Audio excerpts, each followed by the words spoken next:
Olá, estudante, tudo bem com você? Seja bem-vindo ao meu canal. Esse é mais um vídeo da série das grandes obras literárias. Vou fazer um parênteses aqui. Essa não é uma obra literária brasileira, mas tem a ver com uma colônia que nos impactou muito e a história, no determinado momento, ela está entrelaçada. É de Luís Vaz de Camões e fala sobre uma obra literária portuguesa. Bom, já entendeu por que uma hora essas histórias vão se concatenar, né? Quer saber um pouquinho mais? Então vem comigo que esse vídeo é para você.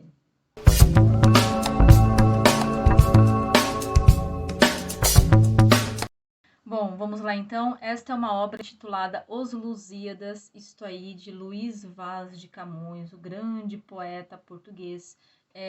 Título da obra baseado na palavra luso, né, que quer dizer português, Portugal. Lusíadas são os filhos de Portugal. É um neologismo, foi uma palavra nova inventada por André de Rezende, que era um escritor e foi aí versada num período que Portugal estava em plena expansão desse novo mundo, com um conhecimento marítimo bem aprofundado, com tropa enorme, com um império muito forte, com poder aquisitivo muito grande, né? Então, todo um cenário perfeito para que ele fosse desbravar novos territórios. E então, essa gente desbravadora ficou aí muito conhecida e Luís Camões quis elaborar uma obra para exaltar essa gente. Pessoal, tomem nota. É uma epopeia, né? Epopeia são grandes obras que falam de feitos históricos como se fossem feitos magníficos, publicada em 1572, no final do século XVII. Tem mais, pasmem, mais de 8.000 versos, isto aí, todos cantados, todos você consegue cantar, por quê? São 8.000 versos em forma de decassílabo. É isso aí, cada linha, cada verso formado sempre por 10 sílabas que podem ser cantadas. Mais ou menos 1.100 estrofes oitavadas. Olha que perfeito. Todas com esquemas de rima AB, AB, CC. Bom, pessoal, aqui já deu para você entender por que Lusíadas é tão aclamado, né? Falando um pouquinho aí depois dessas questões técnicas da obra, a gente vem falar da divisão dessa obra, tá? É dividido em 5 partes, é isso aí. Eu preciso falar dessas partes porque muitas vezes você vai ver ela no vestibular e ele vai perguntar de que parte isso se encaixa, então você precisa entender um pouquinho desse contexto, dessa separação. A primeira é chamada de proposição, é isso aí. São cantos, são os estrofes, e eles falam ali principalmente desses portugueses, desses desbravadores que estavam a cargo de Vasco da Gama, é isso aí. Fala um pouquinho ali de quando o Vasco da Gama estava norteando esta equipe e também fala um pouquinho da história do povo português. Você vai perceber bastante contexto histórico, né? Os bascos, os castelões, enfim, você vai perceber ali um povo bem nativo, tá bom? Segundo, a invocação, é isso aí, a invocação. O poeta, ele chama, ele invoca as musas, né, do rio Tejo. Para que essas musas? As Tágides, tá? Musas do rio Tejo, chamadas de Tágides. Para quê? Porque ela é que vai inspirar eles, né?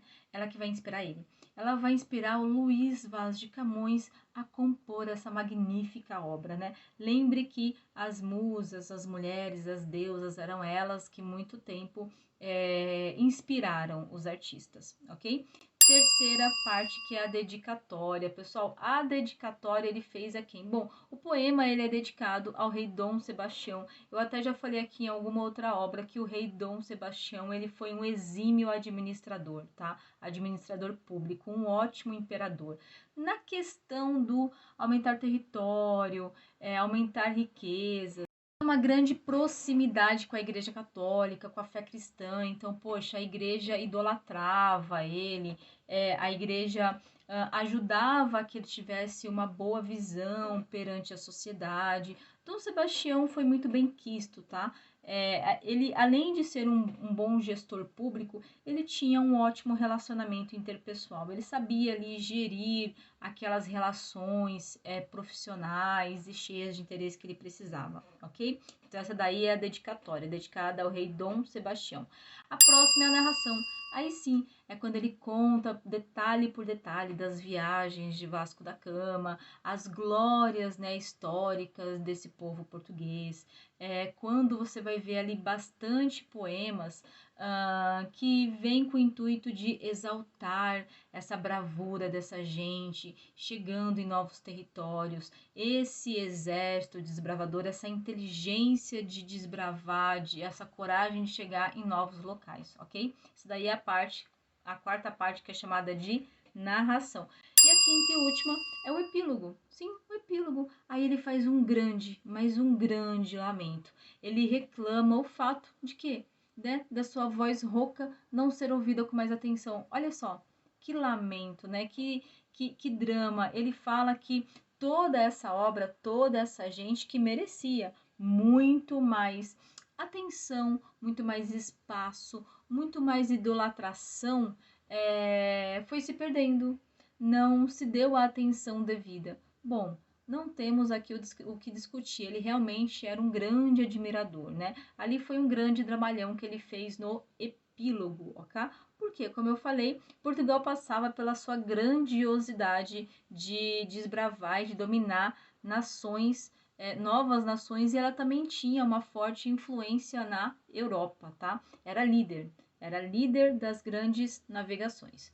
Bom, o que eu preciso comentar aqui é que essa obra é dividida em cantos, tá? Em 10 cantos e no epílogo. Cada canto ele vem com um intuito. Mas, pessoal, não se preocupe agora no menorzinho no canto. Lembra lá daquele enredo que eu passei no começo e também observe que durante toda a obra ele exalta essa história portuguesa, colocando ali como se eles fossem, digamos assim, os precursores, os líderes daquele período, tá? Um dos versos, um dos poemas mais emblemático é o Velho do Restelo. Eu vou ler aqui para você, uma partezinha vai aparecer, tá? Em tão longo caminho e duvidoso, por perdidos as gentes nos julgavam, as mulheres com um choro piedoso, mães, esposas, irmãs que o temeroso amor mais desconfia, acrescentavam a desesperação e frio medo. Pessoal, o que ele está falando? Essas mães, essas mulheres que esperavam os seus homens, os seus maridos, os seus filhos, os seus pais voltarem dessas viagens, não sabia se vinha com vida, se vinha machucado, né? Eles lá desbravando esses novos territórios.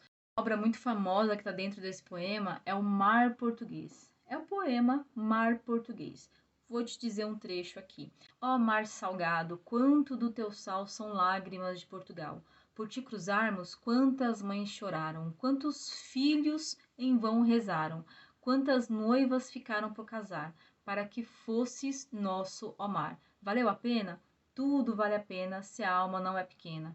Quem quer passar além do bojador, tem que passar além da dor. Deus ao mar o perigo e o abismo deu, mas nele é que espelhou o céu. Pessoal, aqui está uma obra muito conhecida de Fernando de Pessoa. Sim, Fernando de Pessoa. Fernando de Pessoa, ele se inspirou nesta obra, Los Lusíadas, para elaborar este poema, O Mar Português. Veja só, ele está dizendo que aquele mar todo, aquela imensidão, era feita das lágrimas dessas mães, desses guerreiros de Portugal. Veja só, quantas filhas, quantas mães não esperaram esses heróis voltarem da guerra.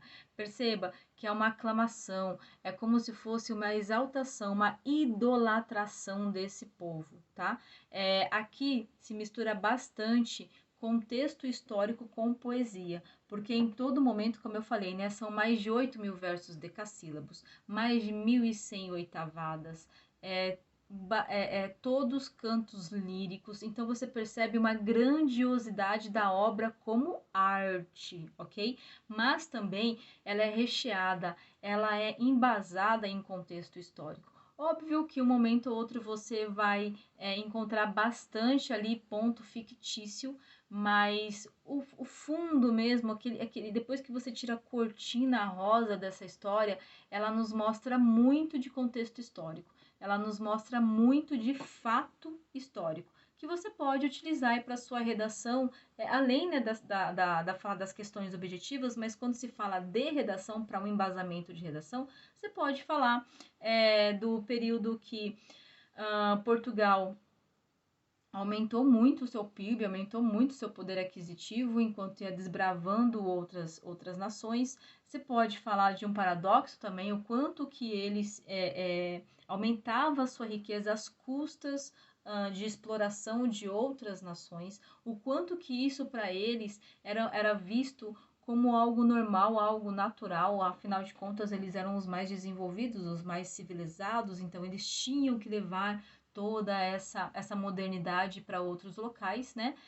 E desbravar locais que ainda eram muito nativos, que podiam ser mercado produtor, para que eles aumentassem aí a sua venda, né, de produto no mercado consumidor. Então veja bem que você pode fazer toda e qualquer comparação utilizando a obra. Por conseguinte, como menos não, a gente sabe que esse foi um dos períodos em que Portugal mais aumentou sua riqueza, mas depois disso veio a queda. Então você também pode falar, né, desse período como sendo um paradoxo, como sendo algo que foi ali o ponto-chave depois, quando, um pouquinho antes, né, depois de ele começar a cair, né, de ele começar a entrar em declínio. Outro ponto muito importante aqui é a questão da escravatura. Poxa, sabe-se que principalmente nessa época, aqui isso é obra de 1572, Brasil foi começado a colonizar, o início da colonização foi em 1500, então já tinha 72 anos ali, no mínimo que já havia isso no Brasil de escravatura. Você também pode utilizar isso na sua redação. Em nenhum momento isso é exaltado na obra. Por quê? Porque para eles era visto de forma normal, afinal de contas, esse negro podia ser, digamos assim, escravizado porque ele não tinha alma. E quem apoiava essa ideia? A igreja, exatamente, que tinha lá grande proximidade com quem? Dom João Sebastião. Você percebe que tudo se concatena? Então você pode utilizar essa redação para falar de minoria social, para falar de tecnologia, por dois pontos. Ou porque Portugal chegava e desbravava, explorava, desgastava, desvastava essa região nova, ok? Sem pensar a longo prazo, mas por outro ponto também porque eles utilizavam de grandes avanços tecnológicos, de todo o conhecimento que eles tinham, investiam muito na ideia das cartografias, né, dos mapas, da bússola, das grandes navegações. Eles chamavam os mares de mares tenebrosos, se consideravam ali muito sábios, muito sábios e corajosos, porque desbravavam esses mares. Então você também pode utilizar como tecnologia, porque a tecnologia é toda e qualquer nova ferramenta que venha facilitar algo já feito, ok? Bom, e não menos importante, você pode utilizar aí sim a questão da educação. Pessoal, sabe-se, né, que Portugal investia bastante nas suas universidades, Portugal investia bastante em pesquisa. Ué, ele investiu, né, no Vasco da Gama. Vasco da Gama era um desbravador e que teve aí a monarquia injetando dinheiro para falar, escuta, você tem conhecimento, eu tenho dinheiro, eu te dou meu exército, você usa o seu crânio de ferro, né? Você usa a sua mentalidade e a gente começa a desbravar. Então, isso é só um recorte que eu tô te dando, tá? Mas lembre-se que a primeira universidade no Brasil veio por intermédio com grandes estudiosos de Portugal, ok? Por hoje é isso, espero ter colaborado. A ideia desses vídeos aqui, lembre-se disso, serem vídeos objetivos, claros, concisos, que você consiga parar aí com seu colega, com a sua turma ou sozinho e em alguns minutos você já ter uma noção válida, uma noção de contexto histórico, técnico da obra, acerca de essas grandes obras literárias, ok? Obrigada por hoje, espero ter colaborado. toca o sininho aí que tem material de segunda a sexta-feira inédito para você. E vai lá, compartilha com o amigo, tá bom? Até a próxima. Gabarita essa prova.